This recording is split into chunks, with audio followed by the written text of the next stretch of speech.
শেষ ঠিকানা যদি ৩.৫ হাত মাটি হয়, তাহলে কিসের তো ক্ষমতার দাপট?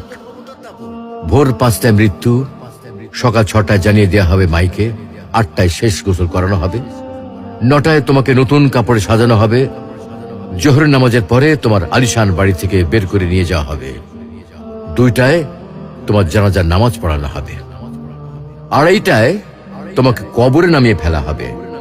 মাটি দেওয়া শেষ হয়ে গেলে কেউ তোমার জন্য দোয়া করবে, আর কেউ চলেও আসবে। এই তো জীবনের শেষ আয়োজন। তো কিসের তো অহংকার, কিসের তো ক্ষমতার দাপট? হ্যাঁ, ক্ষমতা কারো জন্য চিরস্থায়ী নয়। অন্যায় ভাবে কাউকে ঠকালে একদিন ঠিক নিজেকেও ঠকতে হবে, এটাই নিয়ম। হ্যাঁ, এটাই নিয়ম। ভোরের সূর্যোদয়ের আলোতে যে পৃথিবী আলোকিত হয়, সন্ধ্যার সূর্যাস্তে তা আবার হারিয়ে যেত দেখি।